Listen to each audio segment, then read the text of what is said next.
그 본청은 국회 경내안을 말씀하시는 거죠? 본청은 이제 의사당 외곽. 예, 그러니까 딱 정면으로 바라봤을 때 본청이 있지 않습니까? 예. 국회의사당 그러니까 회의실 본청 회의실이 있는 거. 예, 건물. 예, 그 건물을 본청이라고 그러고 예. 그 다음에 외곽이라는 것은 울타리. 예. 그러니까 국회 경내안을 말씀하시는 거죠? 투입이. 수방사요? 아니요. 질문의 내용을 잘 이해를 못하시는 것 같아서 제가 다시 한번 말씀드리겠습니다. 이와 같이 국회에 280명만을 보내는 것으로 하였는데요. 증인의 공소장이 기재에 의하면 특전사가 약 462명, 수방사가 212명 정도 투입이 됐습니다. 대통령이 지시한 병력보다 많은데 이렇게 많은 인원이 투입된 이유가 뭔가요? 그거는 본청의 질서 유지를 위해서 최초 투입된 특전사 병력은 280명이 맞습니다. 예. 그 280명 맞는데 그 280명으로 질서 유지를 하다 보니까 이게 너무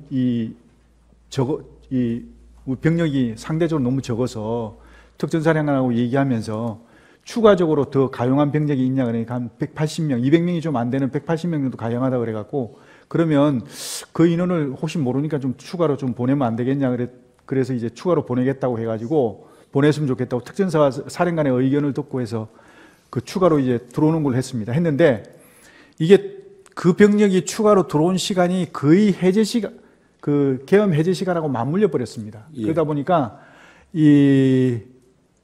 제대로 역할을 못하고 질서 유지 임무 수행을 제대로 못하고 임무가 종료된 것으로 알고 있고요. 수방사는 원래 이제 본청에 들어가서 질서 유지하는 것은 특전사가 임무 수행하지만 본청 외곽에서 이제 대기하면서 임무 지원을 하는 것은 이제 수방사 역할이었는데 수방사가 212명이지만 실제로 들어와서 경내에 들어온 거는 50명 정도밖에 안 됩니다. 나머지는 다 바깥에서 대기하고 있었고요. 그래서 수방사 병력은 실제로 투입된 인원은 50명밖에 안 되고 결론적으로 말씀드리면 본청 질서 유지를 위해서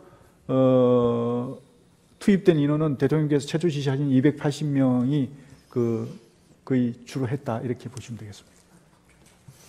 그 본청은 국회 경내안을 말씀하시는 거죠?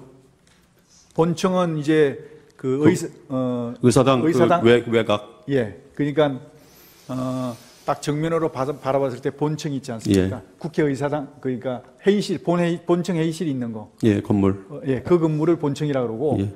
그 다음에 외곽이라는 것은 울타리. 예. 울타리를 외곽이라고 그럽니다. 그러니까 국회 경내안을 말씀하시는 거죠? 투입이. 수방사요?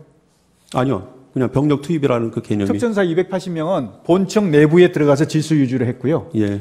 그 다음에 이제 수방사는 울타리를 연해서 본청을 주변으로 해서 이렇게 좀 지원을 하는 걸로 했는데 실제로 투입이 제대로 안 돼갖고 50명밖에 못 들어왔습니다. 그래서 거기서 그냥 대기하는 그런 상황이었고요. 나머지 150명, 160명 정도는 아예 외곽, 그러니까 울타리 바깥에서 대기를 했습니다.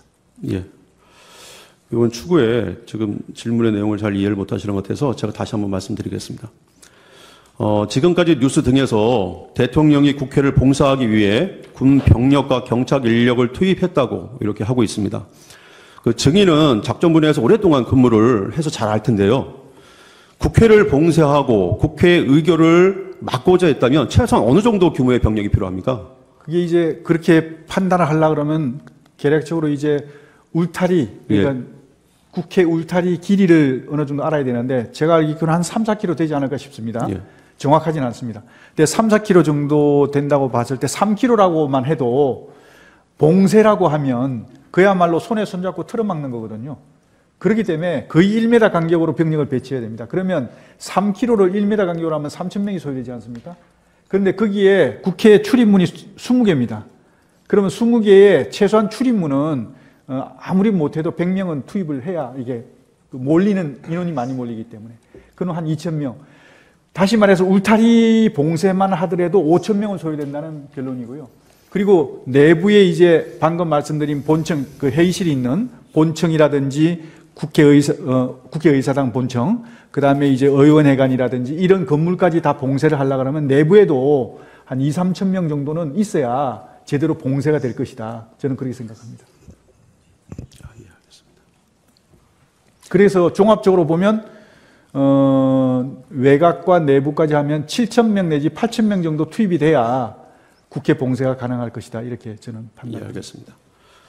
그 418차 국회 국방위원회 진술과 그때 국회 내란 국조특위에서 당시 출동한 특전사령관, 수방사령관, 1공수여단장, 707 부대장 등은 지휘관들이 일관되게 국회에 투입한 병력이 실탄을 휴대한 사실이 전혀 없다라고 진술하고 있는데요. 출동한 부대가 실탄을 휴대한 바 없죠? 예, 개인 휴대를 하지 않았습니다. 애당초 대통령께서 지침을 개인 지급하지 말고 개인 휴대하지 예. 말라고 했기 때문에 다 일괄적으로 그렇게 통일을 했고요. 근데 이게 자꾸 헷갈리는 게 뭐냐면 군 부대가 출동을 하게 되면요. 기본적으로 개인 하기하고 실탄을 휴대하는 건 기본입니다. 근데 개인 하기는 놔두고라도 실탄을 휴대하는 방법은 두 가지입니다. 어떻게 하느냐 하면 실탄을 휴대하는 것은 개인에게 실탄을 지급해서 개인이 휴대하는 방안이 있고요. 또 하나는 대대급이나 대급에서 통합 보관을 하고 있다가 필요할 때 지급하는 방법이 있습니다. 그런데 이번에는 안전 문제 때문에 개인에게 지급하지 않고 통합 보관했다는 것입니다. 예. 그래서 이거를 자꾸 이제 언론에서도 왜 실탄 가져갔는데 안 가져갔다 그러냐 이렇게 얘기하는데요. 가져가긴 가져갔죠. 그런데 통합 보관을 했다는 겁니다. 통합 보관해서 대대급이나 대급이 그 통합 보관한 상태에서 휴대를 한 것이죠. 그런 차이가 있다. 개인이 휴대한 바는 없지 않습니까? 그렇습니다. 그 예. 개인 휴대 안 한 것은 안전 때문에 안 한 겁니다. 예, 알겠습니다. 네. 여러분들은 지금까지 이런 이슈들을 보게 되면 어떤 생각이 드셨나요? 제가 항상 여러분들께 뉴스만 평소에 잘 챙겨보셔도 돈이 된다. 돈을 벌 수 있다고 말씀을 드렸는데요. 그 이유는 제가 지난 5월 초에 여러분들께 뭐라고 말씀을 드렸죠?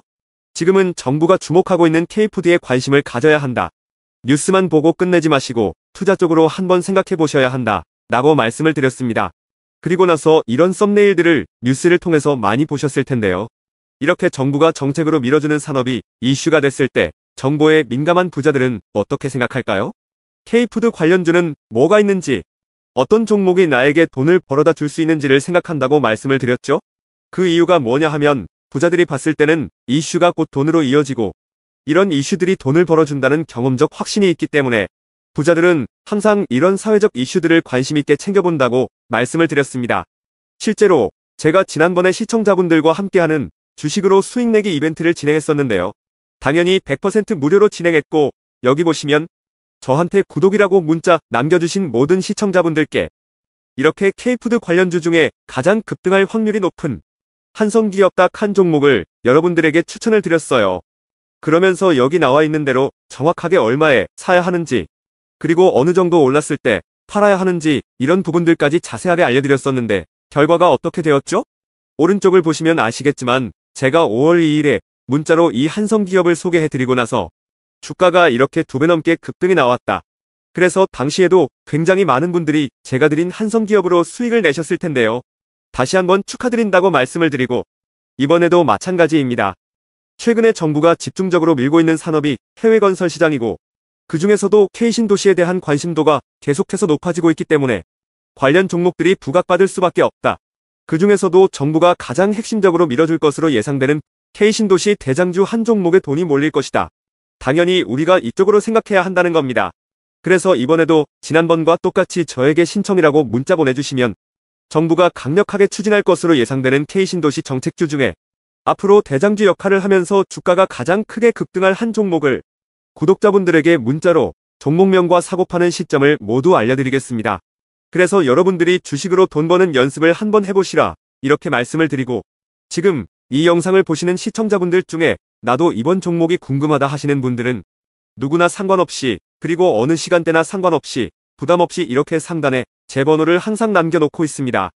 제 번호 010-4406-8870번으로 저에게 지난번처럼 신청이라고 문자 보내주시면 제가 이번에도 똑같이 무료 추천 급등주 문자를 보내드리겠습니다. 이해되시죠?